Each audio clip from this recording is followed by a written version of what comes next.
I'm Sarah, just a regular woman who's seen her share of life's ups and downs. For 24 long years, I've been the backbone of a family that didn't always see or appreciate my worth. My husband, Richard, has a bit of fame as a TV presenter on a channel that's barely hanging on to its viewers. Then there's my daughter, Emily, who at 18 thinks she's got the world figured out, and my son, Mark, who moved out to start his own life at 23. After spending the best years of my life making sure everyone else was taken care of, I decided it was high time to dust off my old dreams. I used to be pretty good with dogs, even trained as a handler once. So, I got a job at the pet shelter down the road. You'd think I'd announced I was running off to join the circus, the way Richard reacted. Working at a shelter, Sarah? Really? Have you lost your mind? Richard scoffed as he flipped through the channels, not even looking at me. It's just part-time, and I like it. It makes me happy, I replied, trying to keep my voice steady against his disdain. Happy? We're not teenagers, Sarah. Grow up. You spending time with those strays is embarrassing. What will people say?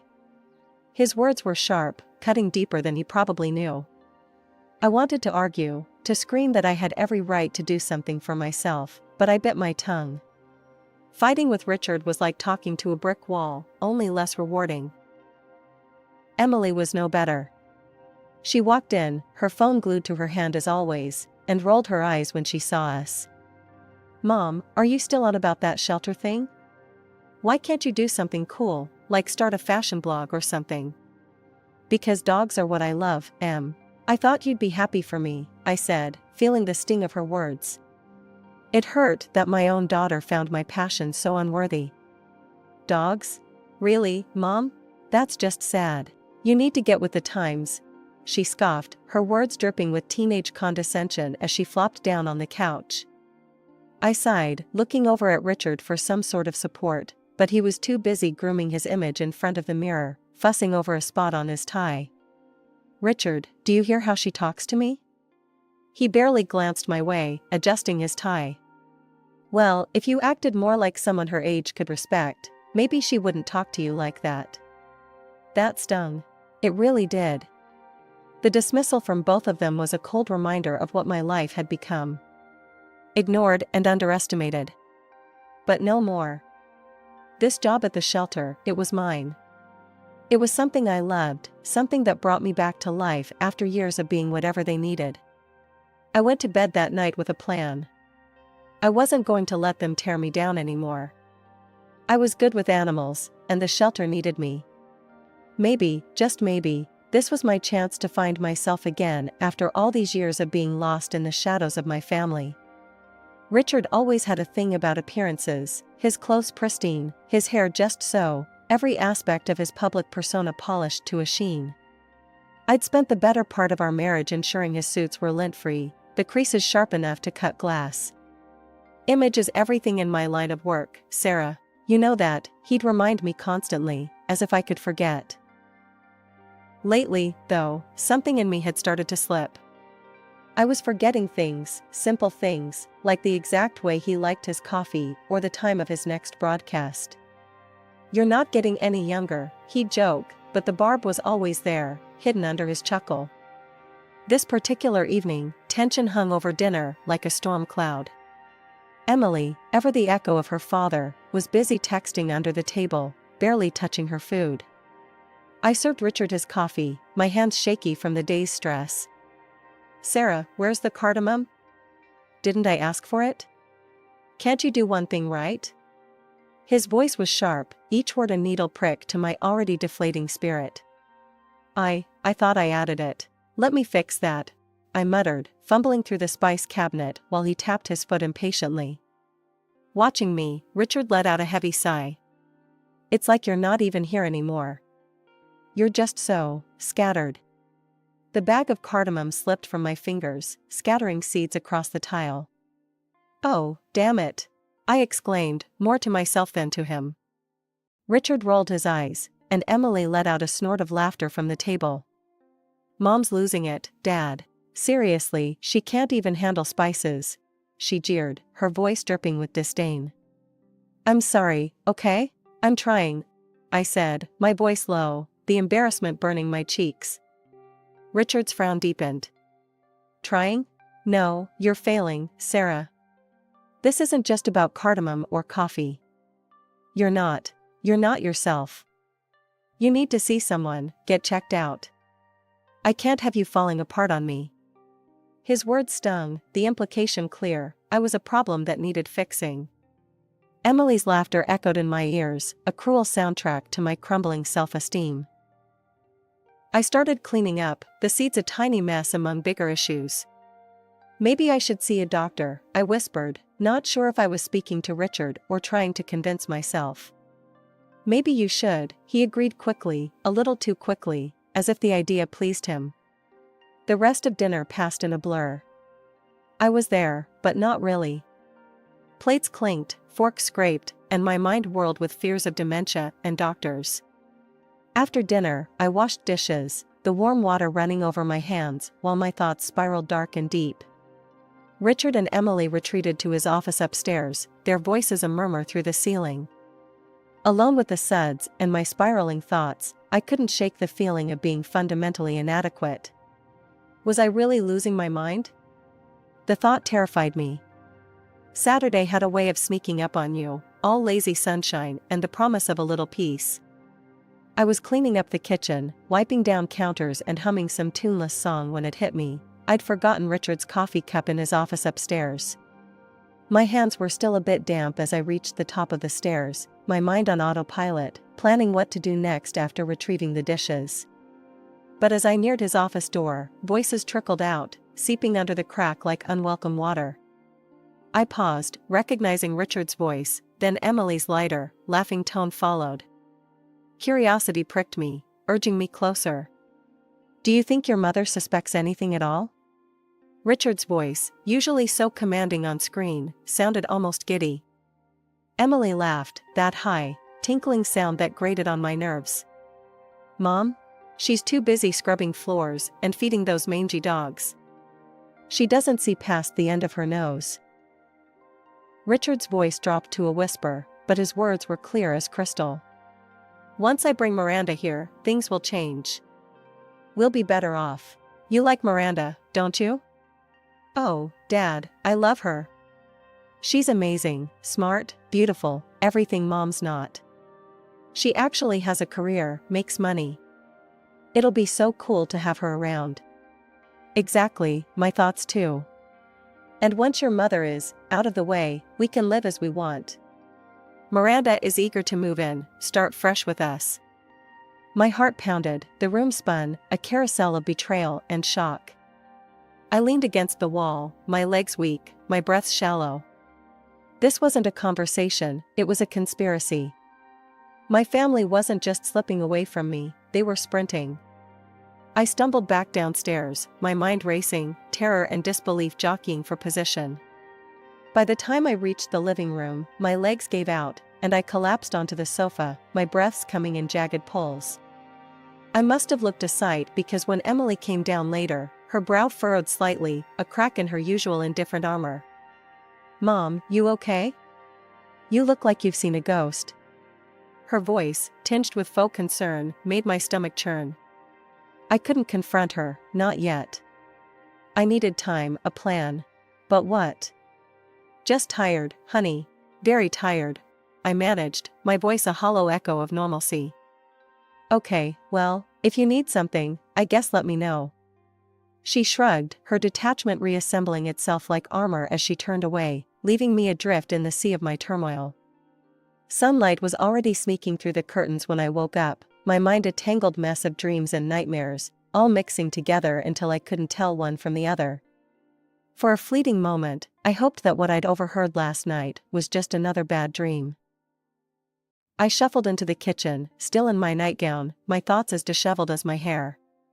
Richard and Emily were already there, their morning routine in full swing as if our world hadn't just shifted on its axis.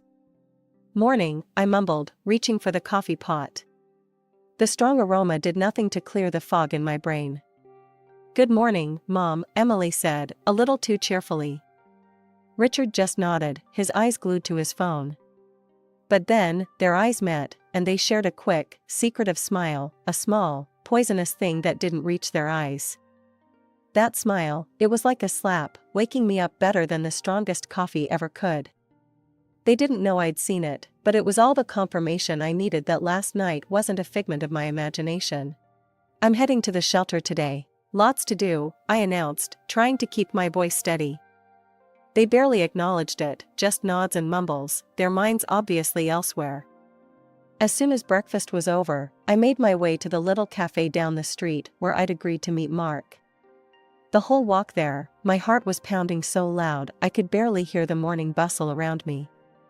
Mark was already there when I arrived, his face lighting up in a smile when he saw me. "Mom, are you okay? You look, I don't know, upset?" I forced a smile, but as I sat down, the facade crumbled. "Mark, I need to tell you something important," I started, my voice a shaky whisper. I told him everything, about the overheard conversation, the plans, the chilling disregard they had for me.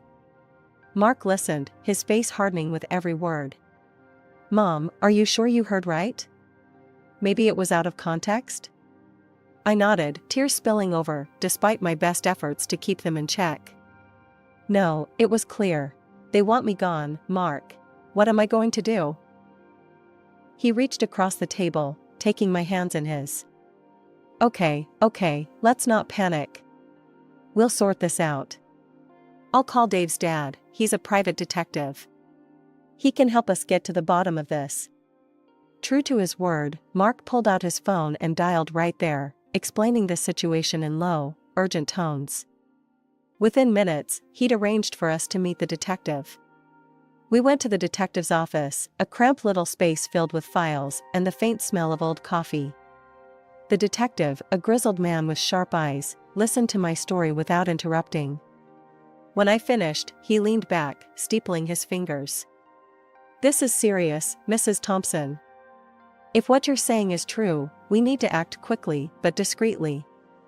I'll need some time to investigate, look into your husband's finances, his movements, check for any evidence of this woman he's involved with."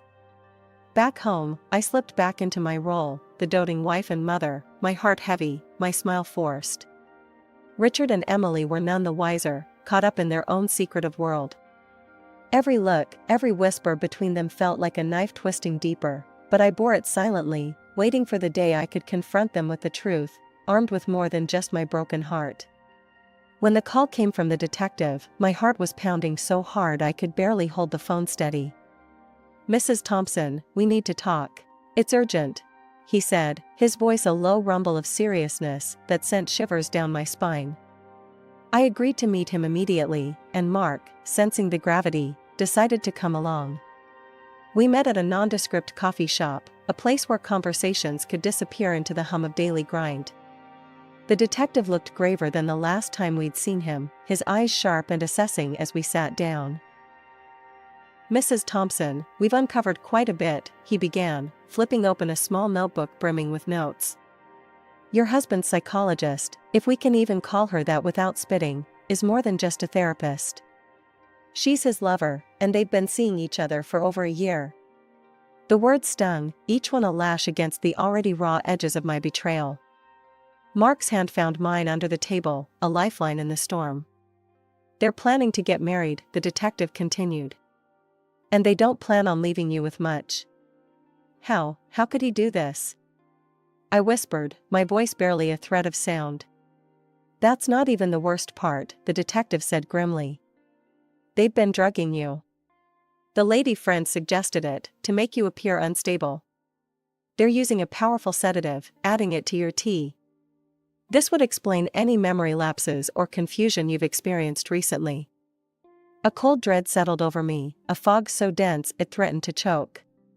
My own home, my sanctuary had become a trap. "The plan is to have you declared mentally unfit.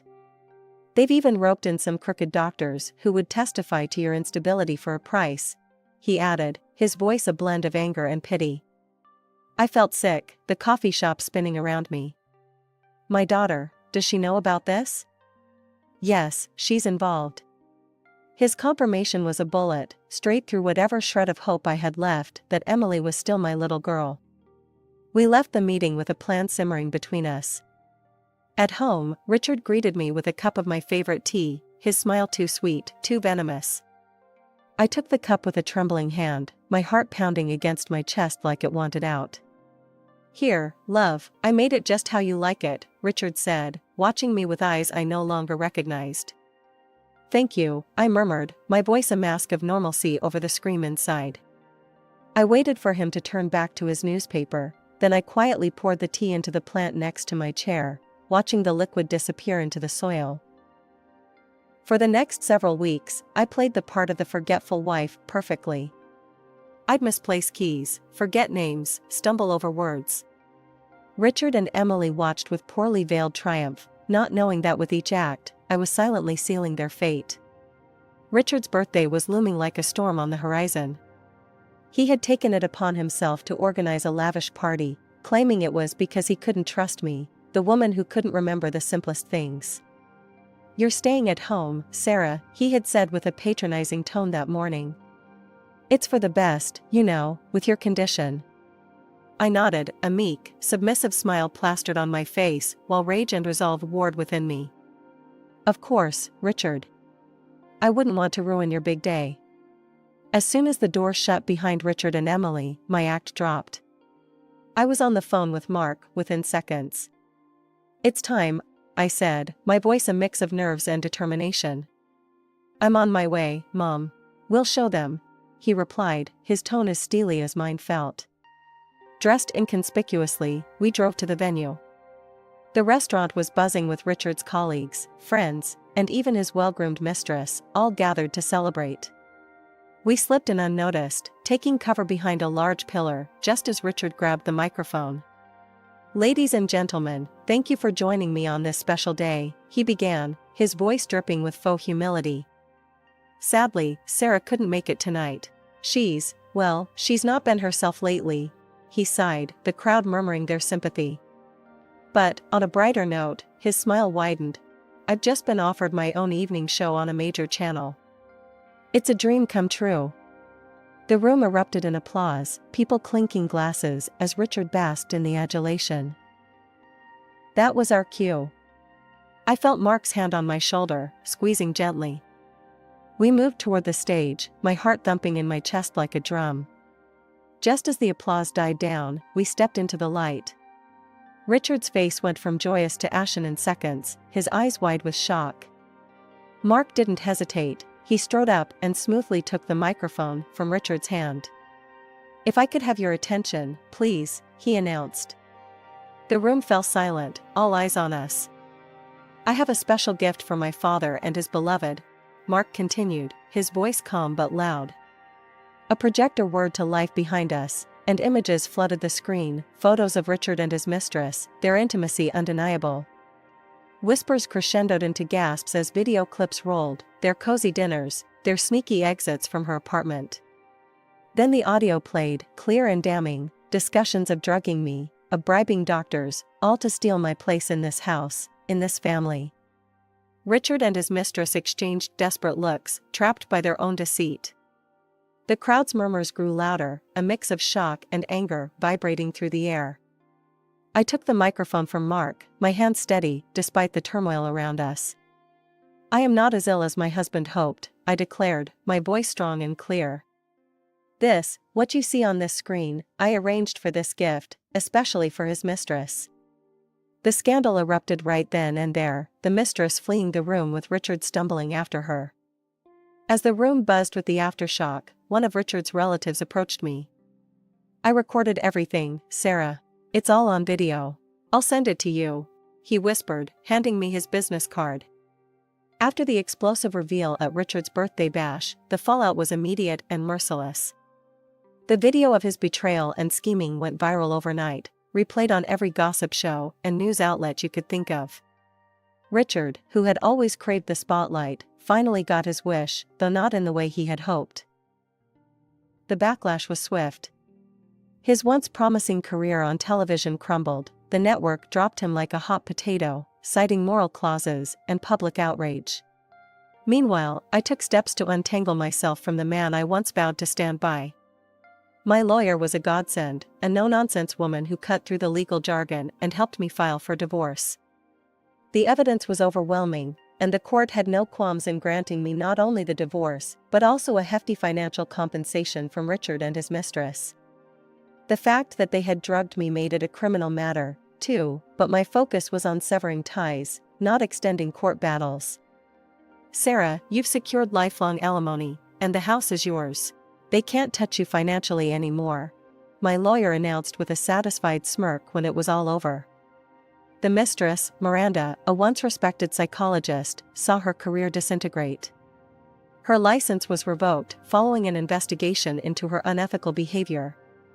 The doctors she colluded with faced similar fates, their medical licenses stripped and reputations tarnished.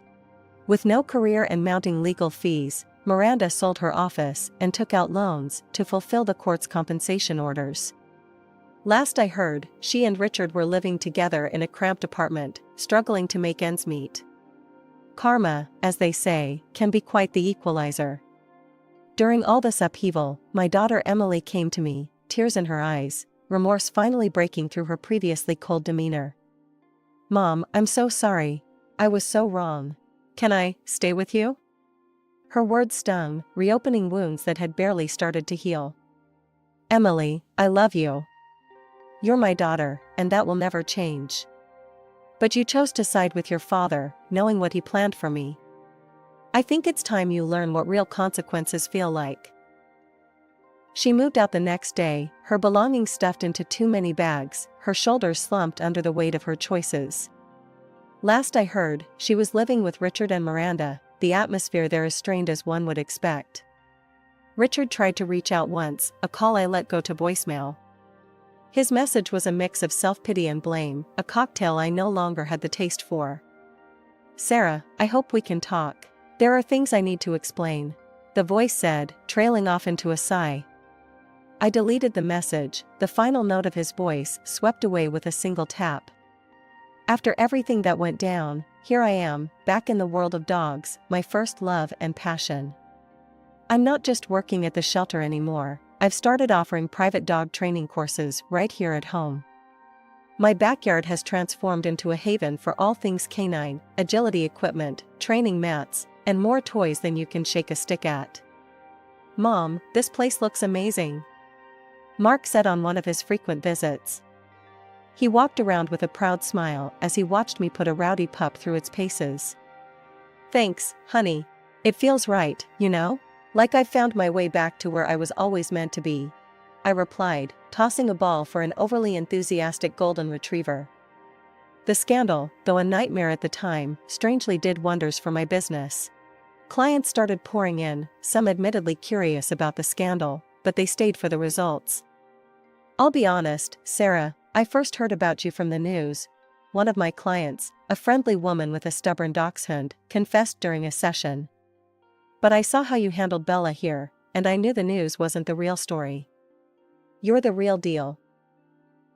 I laughed, giving Bella an affectionate pat as she finally nailed the sit-stay command we'd been working on. "I appreciate that. It's good to know my 15 minutes of fame brought me some genuinely nice clients." It's not all about dogs, though. Mark comes around a lot, helping me with the heavier tasks around the yard, his company a constant reminder of how much good there still is in my life. "Mom, you ever think about how things turned out? You know, after everything?" Mark asked one afternoon as we sat on the porch, watching the sun dip below the horizon. "All the time," I admitted, sipping my tea. "It was tough, really tough. But look at this, I'm happy, Mark. Really happy. I wouldn't change a thing." He nodded, a knowing grin spreading across his face. "I'm proud of you, Mom. You turned a mess into a message." And he's right. I did. I get to spend my days doing what I love, surrounded by wagging tails and wet noses. The peace and contentment that fills my days now is something I used to dream about during those dark times.